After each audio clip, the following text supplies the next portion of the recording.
I'm Connie Christians, videographer and video editor for ToyMakingPlans.com. Today's video features our craftsman, Iman Zudris, or better known to us as Yudi. He'll demonstrate how he makes a set of router templates for the ToyMakingPlans.com Super Simple Play Pals. Yudi will show you how and why it's important to select the right router bit.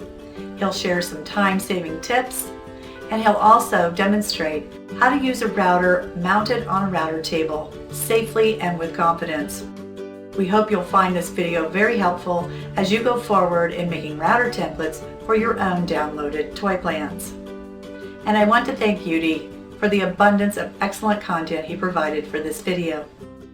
Creating router templates. Many times, toy projects require making multiples of many pieces. You also may want to make multiples of specific toys. You can save a lot of time and reduce the repetition of some steps and processes by creating templates. Our craftsman, Yudi, will be demonstrating the use of flush trim router bits. These are router bits with a bearing on the top, which follows a template, trimming the attached wood below it to the exact profile of the template. Here we have a 3/8 inch bit, and here is a 1/2 inch flush trim router bit. Our craftsman, Yudi, will demonstrate how he makes a set of templates for the ToyMakingPlans.com Super Simple Play Pals. These plans are free to download and use from the ToyMakingPlans.com website. Look for the 5 free full-size wood toy plans box on the home page and click on the tab. Enter your email address to download your free Super Simple Play Pals plan set today. Making a set of router templates. Make a set of router templates using 1/2 inch plywood. These templates will be used with a router and router table to make multiple VW cars, pickup trucks, minivans, tractor trailers, and back cars from common 3/4 inch pine board stock and 3/4 inch MDF. This VW bug went from a cutout pattern to a cutout vehicle using the following steps and materials. Step 1. Make the plywood blanks. Start with 1/2 inch plywood. Check your scrap bin for pieces. Cut some blank boards to accommodate the maximum size of the paper pattern this plan set requires. In this case, the finished plywood blanks needed to be 2 inches by 4 inches. Why was 1/2 inch plywood selected for the thickness of the Play Pals templates? The thickness of the template was driven by the characteristics of the selected router bit.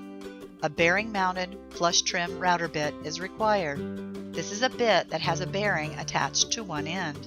You can make templates out of 1/4 inch and 3/8 inch plywood, MDF, or hardboard if you desire. Here is a 1/2 inch flush trim router bit positioned on a piece of 1/2 inch plywood. 2 lines are drawn on the green tape. One is a 1/4 inch from the bottom edge of the plywood, and the upper line is 3/8 inch from the bottom edge. Notice the gap between the bottom edge of the bearing and the top of the router cutting blades. On this bit, the gap is quite small, around 1/32 of an inch, and the distance from the top edge of the bearing to the top of the cutting blades is about 3/16 of an inch, which means there would be no problems using this flush trim router bit with any 1/4 inch or 3/8 inch thick template. The bearing has a sufficient amount of wood to make contact with and right along the edge of the template for safe use. Here we are looking at the 3/8 inch flush trim router bit positioned against the same piece of marked 1/2 inch plywood. Remember, the lower line is a 1/4 inch from the bottom edge and the upper line is 3/8 inch from the bottom edge. This is where it is important to understand the characteristic of each of your router bits. Notice the gap between the bottom edge of the bearing in relation to the top edge of the cutting blades. On the 3/8 inch flush trim router bit, this gap is much larger, at least 1/8 of an inch, and the distance to the top of the bearing is 1/4 inch to 5/16 inch. A 1/4 inch thick template should never be used with this router bit. The bearing does not have a sufficient amount of wood to make contact with and follow safely around the template profile. It is much safer to use a piece of 3/8 inch plywood for the templates. The bearing will have a safe amount of wood to make contact with and follow the template. When creating toy templates, the 1/2 inch flush trim router bit works great and does the job. Change router bits for template profiles with a smaller radius. For example, the rear section of the back car requires a smaller diameter router bit. You can try the 1/2 inch router bit first and change to the 3/8 inch router bit if necessary.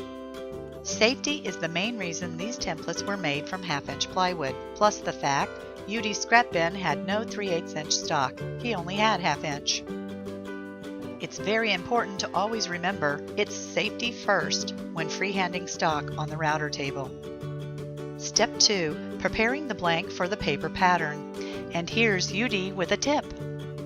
I like to apply a strip of packing tape to the surface of the stock before I attach the paper pattern.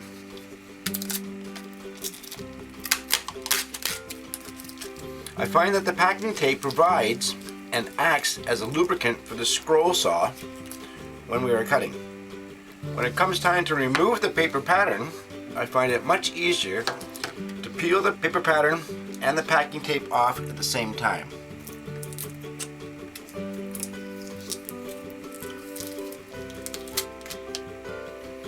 There's no residual glue or adhesive to remove or to be concerned about. This process is not only for making templates, but it can be used for attaching paper patterns to any stock material for cutting. Step 3. Attach the paper pattern. And here's Udi with another great tip. This step is pretty much straightforward and you have done it hundreds of times. Your method might be brushing on glue to the back of your pattern, printing on peel and stick paper, or spray on adhesive. I would like to share a tip and trick with you about pattern adhesion. It will work for your glue method and spray method. First, I'd like to say I'm not the originator of this tip and trick. It was brought to my attention by Ken Martin, another ToyMakingPlans.com woodworker. Ken and I communicate regularly via email, and he also admits that he is not the originator but uses this method regularly. Thanks, Ken, for the great tip, and as promised, I'm passing it on. Here it is. Whether you're applying glue or using a spray adhesive, stop looking for old newspapers. Use a magazine. Why? Look at the top corner. It says free. Many grocery stores have racks of advertising magazines for renting, home buying, etc. located at the exit doors. Pick up 1 or 2 on your way out. Open the magazine and place your pattern. Then apply your adhesive as you normally do.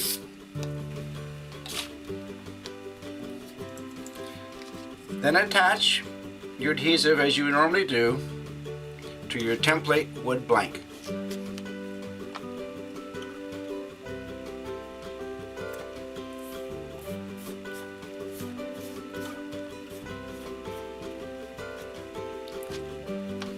I can hear you say, that is what I do. Where is the tip and trick? The tip and trick is, when you're finished gluing and spraying your paper pattern and attaching it to your wood stock, flip the page over,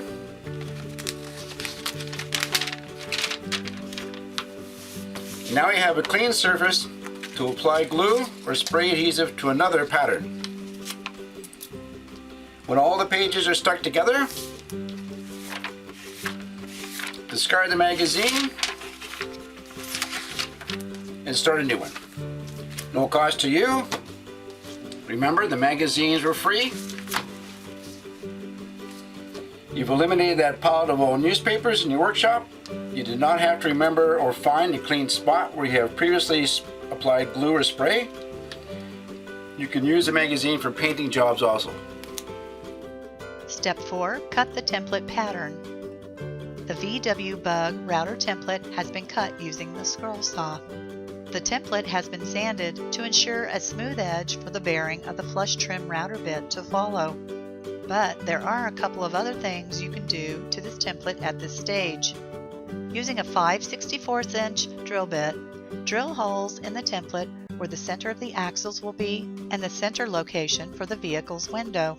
The drill bit diameter selected allows you to use 1 1/4 inch finishing nails in a future step. Step 5. Transfer template's footprint to 3/4 inch stock pine. Check your scrap bin again for a piece of 3/4 inch thick pine board and some 3/4 inch MDF.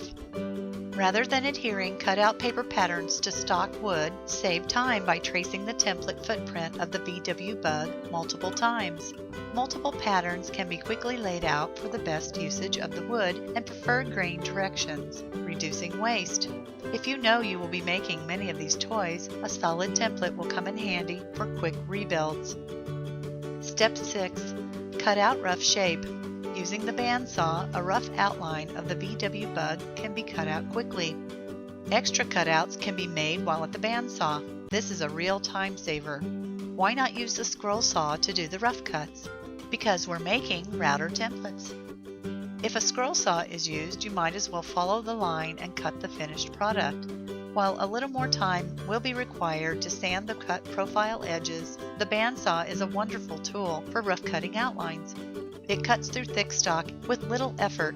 This simple template cutout demonstrates the steps involved. The time and effort you can save is more obvious when you have to duplicate multiple items of a more complex or larger pattern, as well as a toy that includes inside cutouts. By using the router, you will be eliminating or greatly reducing the time needed for sanding. Here is a time-saving example using a complex template to reproduce the inside cuts and the outer circle of a wagon bench wheel. Notice the cutouts for the spokes. The temple cutouts near the hub and on the inside edge of the outer rim are not rounded. They don't have to be. The bearing-mounted flush trim bit will do that for you. This is where a lot of time and effort can be saved. The router makes a clean cut and practically eliminates any additional need for sanding. You can go right to the painting stage. Step 7. Attach template to rough cutout.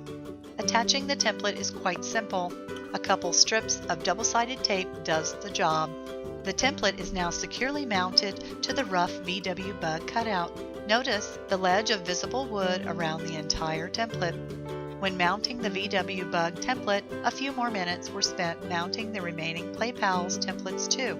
It's much more efficient to glue the whole set at one time. Step 8. Route the rough cut with the template. Warning! Using a router mounted in a router table with an exposed, high RPM spinning bit can be quite dangerous. If you are uncomfortable with this, don't do it. Freehand routing and small template routing can be very dangerous. This method is not for a novice, but more for the advanced toy makers who have experience using a router table and understand its torque potentials and dangers. Novices should start with a much larger size template first, gaining experience, understanding the process, and getting a feel for their tool, its strengths and hazards. I'm going to walk you through the steps I take when routering small template pieces. Once the shop system and router are turned on, you will not be able to hear me. First thing to do is install the guide pin. This is a very important step. It provides a solid contact point, allowing you to pivot your workpiece into the router bit safely while maintaining total control. Without using the guide pin on small pieces, there's a high possibility that as you feed your wood into the router bit, it could grab and be ripped out of your hands. I'm first going to position my workpiece against the guide pin, making a solid contact at point C. While applying constant pressure against the guide pin, I'm going to pivot my workpiece into the router bit, as shown by the arrow marked 1, and start following the template as shown by the arrow marked 2. Now I can remove the guide pin because now I can position the router bit bearing against the template safely and continue routing. While routing, I will be using hearing protection at all times. Install the guide pin. This is a very important step. The guide pin provides a solid contact point, allowing you to pivot the wood piece into the router bit safely while maintaining total control. Without the guide pin, there is a high possibility small pieces could be ripped out of your hands as you feed the wood into the router bit. Your fingers could easily be drawn into the spinning router bit during the same occurrence. Here we'll see Yudi demonstrate his router technique, making the VW car, pickup truck, minivan, tractor trailer, and back car. Remember, while doing this, you are still keeping a constant pressure on the blank against the guide pen. This greatly reduces the risk of the wood being ripped out of your hands. Once you have done this, you can safely remove the guide pen and continue routing following the template. Take your time. You can move the blank away from making contact with the router bit at any time. Reposition your hands for a better grip and take a break when you need it. Then gently feed the blank until the bearing makes contact with the template where you have previously removed wood and continue from that point. This is very important to remember. Do not try to feed the wood into an area that has not been routed. It could easily be ripped from your hands. The bearing must make contact with the template before you continue following the template. Once you have completed following the template, the job is done. Inspect your work to ensure it is acceptable and that you did follow the template. If not, go over the area again and clean it up. Remove the template from this blank and attach it to another rough cut blank and repeat the process.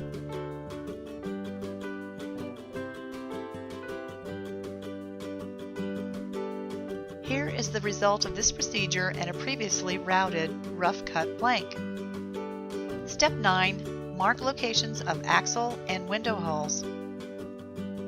Making hole locations for the axles and the windows is a pretty straightforward process. It's nothing more than using the 1.25" nails, putting in your pre-drilled holes, giving them a tap, take the nails out, unstick it, and there you are. We go to the next piece. Do the same thing. You'll end up with this, and after drilling, you've got this. Step 10. Sand edges. The only things left to sand are the edges of the profile and a light pass over the routed surfaces. Using 150 grit sandpaper, remove the sharp edges of the profile. The router does a wonderful job following the template and keeps all the surfaces nice and smooth. Prior to painting, inspect the cutouts and sand any areas as needed. Step 11. Drill axle holes and window.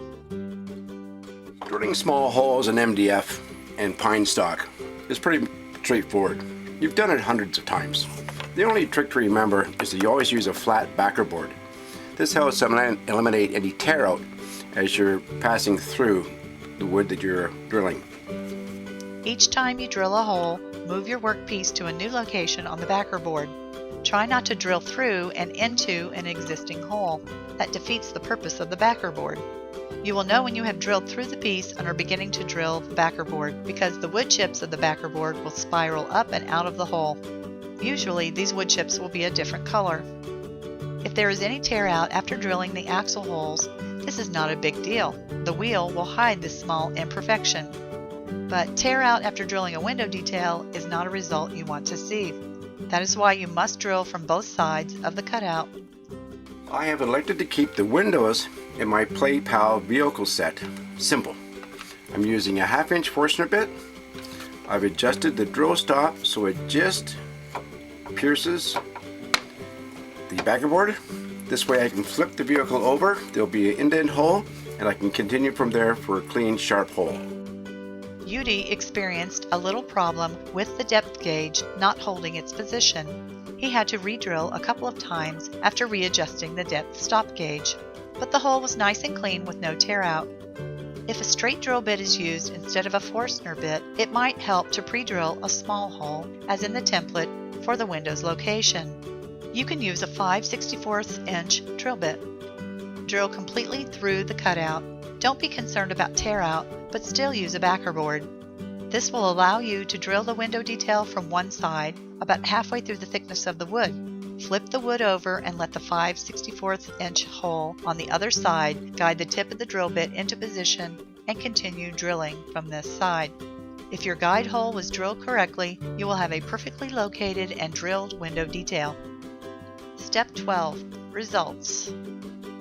Let's review the steps and the final results. From the paper pattern, we mounted the pattern onto a wood blank to make the complete Play Pals template set. Then each vehicle template blank was cut out using the scroll saw and sanded until the profile was exactly what we wanted. The templates were then pre-drilled for the axle and window hole locations. Each vehicle shape was traced onto the selected wood, and the router templates were mounted onto these rough-cut wood blanks. A 1/2-inch bearing-mounted flush trim router bit was installed into a router table. The proper height of the router bit was adjusted so that the entire bearing was making contact with the template and locked into position. Wearing eye protection and hearing protection, the rough-cut blank was routered, following the profile of the template. Using 150 grit sandpaper, sand over the profile, removing the sharp edges. The axle holes were drilled using a 1/4 inch brad point bit. The window detail was drilled using a 1/2 inch Forstner bit. That's it! The routing is done. This is how easy it is to make multiple sets of the free Super Simple Play Pals plans from ToyMakingPlans.com. The cutout toys are now ready for painting and final assembly. Here are some extra safety tips for using your router. If you are uncomfortable having your fingers so close to the exposed router bit while it is mounted in the router table, here's a great tip for you. Here's a router tip and trick for you. If you are uncomfortable with having your fingers too close to the router bit while it's in the router table while doing your template tracing, attach a piece of plexiglass to your template. Screw it in permanently with 2 or more screws. Now you'll be able to run it along the router bit with your fingers completely away from the bit and still have total control over the piece. I had a senior's moment when I was drilling the holes in all my cutouts. I inadvertently drilled into my template. So I've mounted the template onto the plexiglass, attached another piece of 1/2 inch plywood underneath, adjusted the router bit to the proper height, and now I'm going to make a new template. Notice the safe distance of hands and fingers at all times away from the spinning router bit. Remember to keep the workpiece flat on the router table when following the template's profile. Once routing is completed, remove the screws holding the plexiglass to the template and detach the routed piece from the template. Quick, easy, and simple, and most importantly, finished with safety in mind. This replacement pickup truck template is even better than the original template. Notice the radius where the truck's cab meets the truck's bed. This was not on the original template. A bearing-mounted bit was used routing into the corners. Bearing-mounted flush trim bit characteristics. Here is a test piece which includes most of the profiles commonly found in templates, including round cutouts, a square cutout, a triangular cutout, straight edges, outside corners, and a diagonal outside edge. Let's see how each profile was made. The first thing you will notice is that the square cutout does not have square inside corners. The triangular cutout also does not have a square inside corner in the finished piece. Each corner exhibits a small radius. Square inside corners are not possible when using a bearing-mounted flush trim bit. The reason for this is the bearing diameter was 1/2 inch, meaning the cutting edges on the bearing-mounted flush trim bit would also be 1/2 inch in width. The smallest radius this bit could produce would be a 1/4 inch radius in each square corner. The radius equals the diameter divided by 2, and in this case, it was a 1/2 inch divided by 2, which equals a 1/4 inch. Changing to a 3/8 inch bearing-mounted flush trim bit would reduce the radius to 3/16 of an inch. That's 3/8 of an inch divided by 2. A smaller bearing diameter would result with a smaller radius. A smaller bit was considered when making the back car tail profile. After comparing the results against the original paper template and the wood template, there was no need to change the 1/2 inch bit to a 3/8 inch bit. The resulting tail section profile for both the MDF stock and pine stock were quite acceptable. While looking at the other profiles of the test piece, you can see that the router bit followed the template perfectly, mimicking each outside corner, rounded cutouts, the diagonal edge, and all inside and outside straight edges. This is what a bearing-mounted flush trim bit is capable of producing. When used with a template, the results are 100% repeatable. It's the perfect tool when making multiple piece parts or outside edge profiles. The bearing-mounted flush trim bit will reduce and possibly eliminate the need for additional edge surface sanding. So remember, your results will only be as good as your template. Any flaws in the template will be reproduced on each routed piece. Making a set of router templates to create this fleet of vehicles can be a big time saver. We hope you found this video helpful as an introduction to the procedure of making templates and using your router table to make multiple parts and profiles.